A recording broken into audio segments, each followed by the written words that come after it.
नमस्कार। एक साधक हैं, उन्होंने प्रश्न किया है कि माँ कमला साधना किस प्रकार संपन्न करें ताकि उनके जीवन में पाप भय शोक से मुक्ति हो जाए, साथ ही साथ कर्ज से भी मुक्ति उनको मिले। तो आज इसी विषय पर हम बात करेंगे और जो साधना हम माँ कमला की आपको बताएंगे, अगर आप वो संपन्न करते हैं तो निश्चित ही आपके जीवन में दरिद्रता की समाप्ति होती है, कर्ज से आप मुक्त हो जाएंगे और धन धान्य में वृद्धि होगी। जैसे कि आप सभी जानते हैं कि माँ कमला जो है 10वीं महाविद्या है।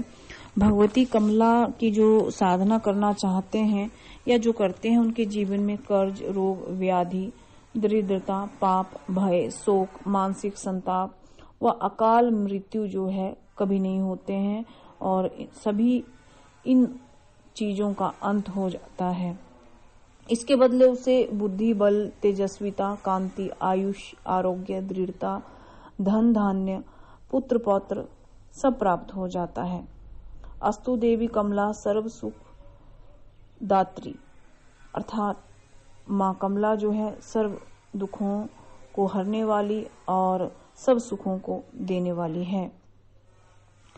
माँ कमला की इतनी महिमा है कि विष्णु जी उन्हें एक क्षण भी नहीं छोड़ना चाहते हैं, उनके समक्ष हमेशा बने रहते हैं, क्योंकि उन्हें भी अपने दोषों का भय बना रहता है, ऐसा कहा गया है मत्स्य पुराण में। विष्णु जी जिस तरह माँ कमला के लिए पल पल अपना ध्यान लगाए रखते हैं और माँ कमला को अपने हृदय में निवास कराकर रखते हैं या निवास माँ कमला का उनके हृदय में बना रहता है, उसी तरह से आप भी माँ कमला को प्रणाम करते हुए उनकी साधना, उपासना, मंत्र जाप करके अपने जीवन में सुख समृद्धि ला सकते हैं। जो माँ कमला है उनकी साधना करने से आपको शीघ्र सिद्धि मिल जाती है। इनका जो आज हम मंत्र आपको बताएंगे बहुत छोटा सा मंत्र है और अचूक मंत्र है। इस संसार में जो बालक हैं या कोई वृद्ध है, कोई ऐसा प्राणी नहीं है जो माँ लक्ष्मी की कृपा अपने ऊपर नहीं चाहता है। देखिए, धन धान्य, माँ लक्ष्मी या धन दौलत हर व्यक्ति चाहता है, चाहे कोई बालक हो, चाहे बूढ़ा हो, चाहे बुजुर्ग हो, अमीर हो, गरीब हो। अमीर और अधिक से अधिक अमीर बनना चाहता है, गरीब अमीर बनना चाहता है, मध्यम वर्गीय और अमीर बनना चाहता है। तो उन सभी को जो है माँ कमला साधना कर लेनी चाहिए। ये साधना जो है आप दशहरा, दीपावली, नवरात्र इत्यादि या किसी भी शुभ मंगलवार से ये साधना शुरू कर सकते हैं। स्नान इत्यादि कर लें और आप जो है माँ कमला की प्राण प्रतिष्ठित मूर्ति, सिद्ध यंत्र, कमला कवच आप धारण करके माँ कमला की जो आज हम साधना बताएंगे वो कर सकते हैं। कई लोग प्रश्न पूछते हैं कि दीक्षा कहाँ से लें। आप माँ कमला साधना की दीक्षा जो है पीताम्बरा परिवार से ग्रहण कर सकते हैं और आप उनकी साधना अपने घर में रह करके कर सकते हैं। अब बात आती है कि करें कैसे। सबसे पहले स्नान इत्यादि कर लें, उसके बाद एक चौकी लगा लें जिसमें माँ कमला की प्राण प्रतिष्ठित मूर्ति, सिद्ध यंत्र स्थापित करें। आप जो भी इनकी साधना में जो भी आवश्यक वस्तुएं उपयोग में लाएं वो सभी लाल रंग की ही होनी चाहिए। अब हम बताते हैं कि साधना आपको कैसे करनी है।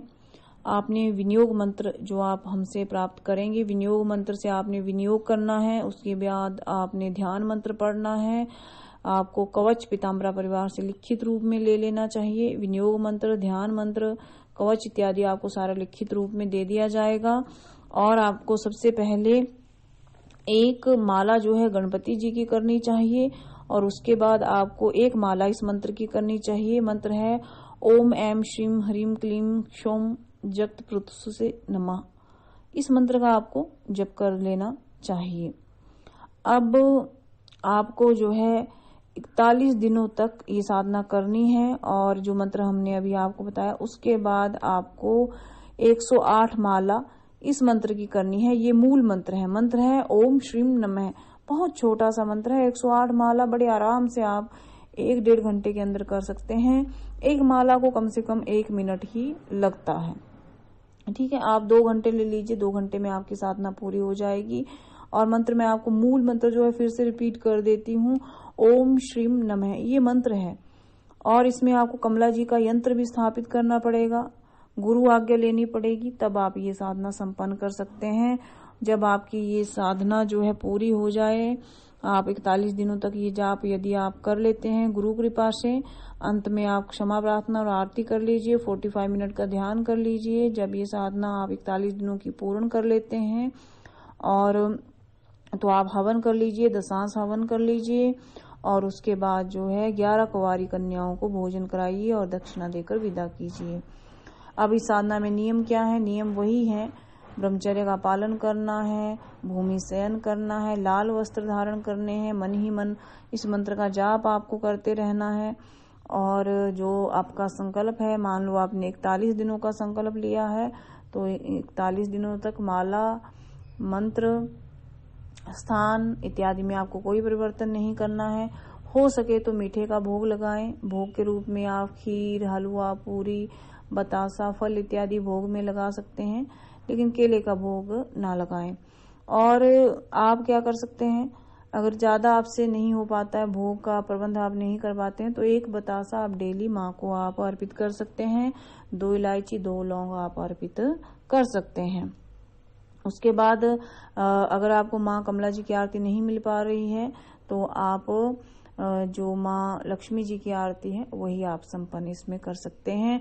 क्षमा प्रार्थना मन ही मन करके आप जो है 45 मिनट का इसमें ध्यान जरूर कीजिए। देखिए, किसी भी ध्यान में, किसी भी साधना में ध्यान आवश्यक रहता है, ध्यान की बड़ी महत्ता है, ध्यान के बिना कुछ भी नहीं हो सकता है, क्योंकि जो शक्तियां आती हैं सबसे पहले ध्यान के माध्यम से ही आप तक आती हैं। और माँ सभी के ऊपर कृपा करती है, चाहे माँ कमला का स्वरूप हो, माँ तारा का हो, माँ त्रिपुर सुंदरी, भैरवी या कोई भी हो, या माँ बगलामुखी हो, सबकी साधना में जो है आपको ध्यान करना चाहिए। आपको ध्यान मंत्र, विनियोग मंत्र, कवच, स्तोत्र, इस साधना से रिलेटेड और मूल मंत्र और जो एक और मंत्र हमने इसमें आपको बताया है जिसकी आपको माला करनी अनिवार्य रहेगी इस साधना में, वो आप सभी लिखित रूप में पीताम्बरा परिवार से प्राप्त कर सकते हैं। आपको उसके लिए सबसे पहले जो है दीक्षा ग्रहण करनी पड़ेगी और दीक्षा ग्रहण करने के लिए आपको अनुदान का नियम पूरा करना पड़ेगा। अगर आप सभी को यह वीडियो अच्छी लगी हो तो लाइक और शेयर कीजिए। धन्यवाद।